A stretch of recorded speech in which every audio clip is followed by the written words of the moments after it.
Hey, look, it's a big N. I guess we're playing an N64 game. Hey there, guys. I'm Sonic Ghost.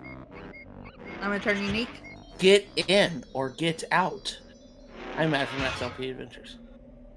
Well, we're gonna get out here in a second because, as you notice, we just got widescreen. Because we're not on N64. In fact, I fooled you all. We're on Xbox. Lester, how dare you? What? What is this? No. Sacrilege. This isn't even Banjo. This is Smash, ain't it? Yeah, Smash Bros. Ultimate on the Xbox. The Ultimate port.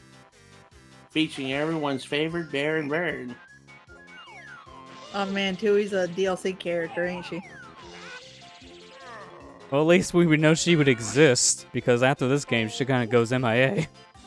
Yeah, Banjo, I would have done that too if I saw a xylophone that said Microsoft Game Studios as well.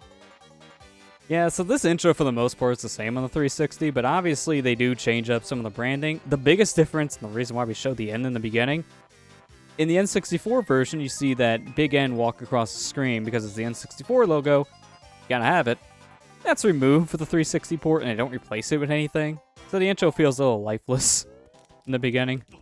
It's literally just rare, and it has the dragonfly just fly right into the back end of it. That's all it is. Yeah, it's not as bad with Tui because of that, because the intro just showed the logo real quick and that was it. So removing it in the sequel wasn't that big of a deal. But in this game, it kind of loses some life. But you know what they didn't remove? They didn't remove anything here on the title screen, or not title screen, the file select screen.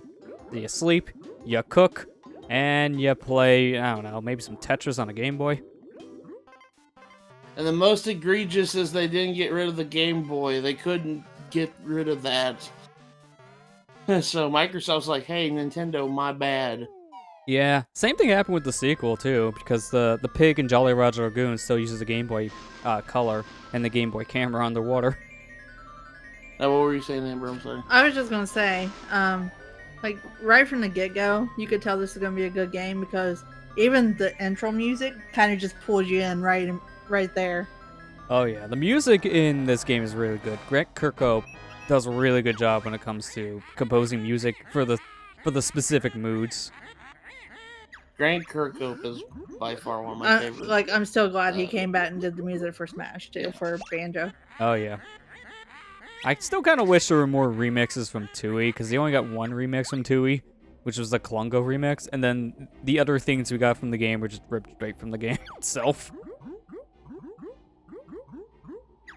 You know, this whole plot of this game, it's all this frickin' pot's fault.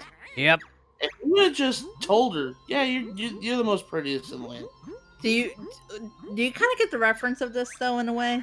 This is kind of Snow White. Yeah. But with Ugly hag witch. Rare's version of it. Yeah, pretty much. If this pot would have just lied this one time and not been honest. He can't.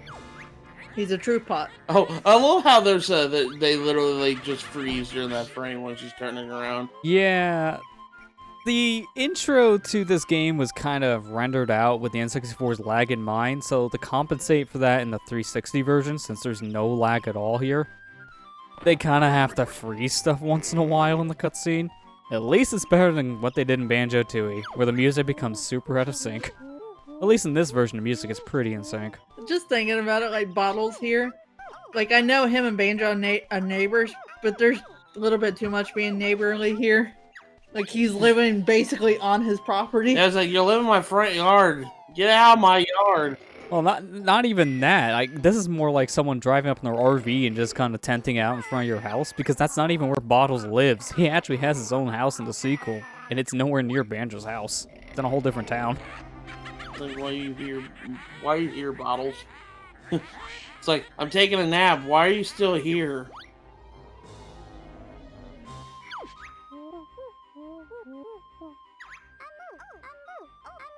Why would Banjo be flying on a broom? Yeah, I don't know how both of these two think the flying witch in the sky is Banjo. Does that look like a bear? Bottles, you telling me that Banjo is just an ugly You just called Banjo ugly because he said, "Hey, is that Banjo?"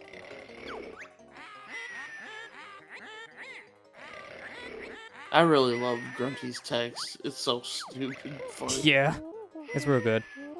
This I whole love it. game's amazing. Yeah, this is like literally like one of my all-time favorite games. This is the game I wanted to play the most when I was a kid. I couldn't ever because I know everybody and their grandma back when the N64 days were a thing. Everybody went to Blockbuster to rent the game and played it for the weekend. Well, I never did that. I really never did that. And my mom and dad never had the sense to do that because they didn't know. They don't know anything when it comes to this kind of stuff. And I was too embarrassed to talk about this stuff because I thought, they thought that it was lame, So I didn't know, and plus, not only that, I didn't know you can go rent the stuff at Blockbuster, like games. I knew you could rent movies, but I didn't know you could rent games. I mean, to be fair, they didn't really advertise it that well back in the day. Like, they kind of did, but it wasn't nearly as outrageous as, like, here's the movies coming out now. Those more forefront movies, which was their specialty. Heck, some blockbusters like mine for a while, the games were in the far back, so you didn't even know they were there unless you went looking. Mine too. So here we have the in-game tutorial. We can do it if we want, but we also have an option to skip it and just get all of our basic moves immediately. So, yeah, I don't want your stinking help, man. We know how to play. We're good enough, Bottle Brain.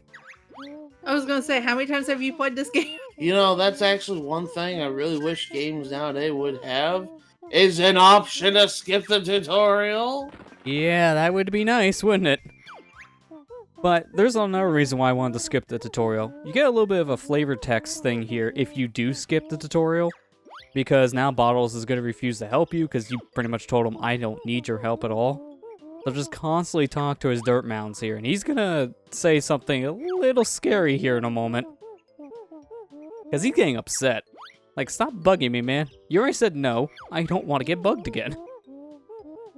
This is your last warning. Don't do it again. What was that? Do it again. Okay. So he gets so upset, he's going to erase our save. That's some pretty outrageous comment. Wait, Bottles can do that? No, he actually can't. He's actually teasing. Ironically enough, though, there is a way for someone to delete your save in this game. There are cheat codes you can enter in Banjo-Kazooie, but you're only supposed to enter a certain amount, because if you enter too many cheat codes, Grunty will actually delete your save file. But there's a little bit of an oversight to that when it comes to this version here. In the 360 version, you can't use cheat codes and save your game. When you use a cheat code, disable saving. So Grunty can still threaten you in this version to delete your save. And if you're playing N64, she actually will.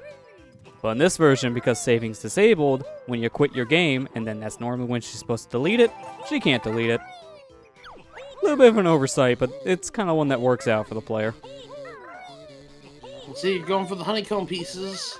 Yeah, so this is going to be a 100% run because if you want to be honest, you kind of have to 100% this game if you want to beat it comfortably.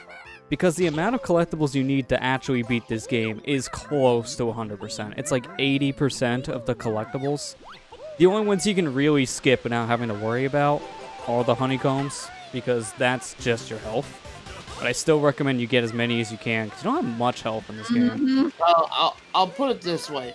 You don't have to get all the honeycombs, because there's actually a cap, and you get the cap pretty early. Like, I think, like, what, 6 of them are just there? Well, if you collect all the honeycombs, and you collect them all up to, like, say, past World 6, you can stop.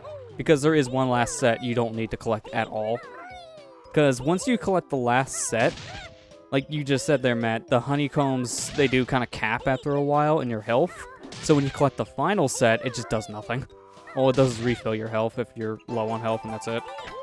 I think that was a programming limitation back in the day, because it feels like there was supposed to be one more bar to your health when you got all the honeycombs, but they just didn't put it in, maybe because I couldn't fit it on the cart data-wise, but they didn't fix that for this version, so it's still worthless to get every single honeycomb piece. I mean, you do get something for it. Like you get an achievement in the Xbox version. Yeah, that's it. I mean, like nowadays it's like I was a big trophy hunter back in the day. I still am to some degree. I still think trophy achievement hunting is part of basically completing a game, in my opinion. But it's just like, oh wow, I went out of my way to get the last of the honeycomb pieces, the ones that are pointlessly useless, just for a trophy.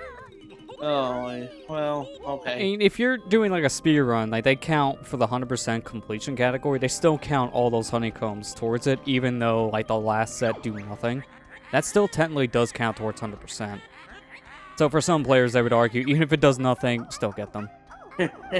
Hey, Congo, it's a little tight in here. No, I'm sorry. Like, you don't expect this scene when you enter the lair because you just see her all squished up there, and her head turns down like it's breaking. It's like I did not expect that. Yeah, she barely fits in there. You swear, she would break her neck just trying to enter.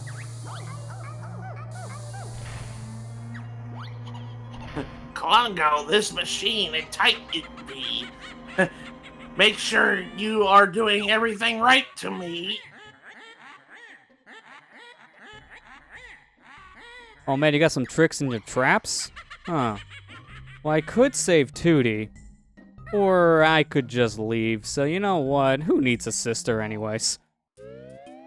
You're doing what I used to do when I was a kid. Wait, what? Yep, we beat the game. Didn't save Tootie. Bad ending. There's no other good time to show the game over screen, so we might as well do it now. Oh, okay. So when you quit or you die and lose all your lives, you will see this screen once you enter Grunty's tower. So you fail the mission, now you actually see what happens to Tootie if you fail. This is actually pretty gruesome when you're watching this as a kid. This is actually like the best game over screen ever.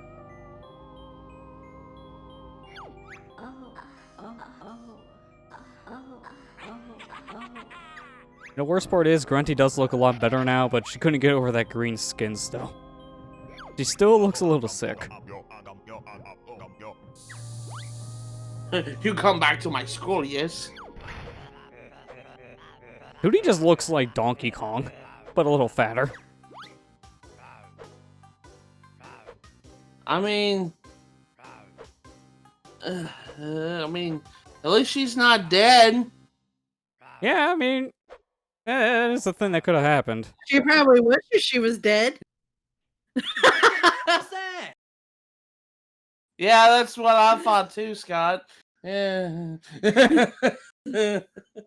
Yeah, I don't think I would like to be related to Tootie anymore after that.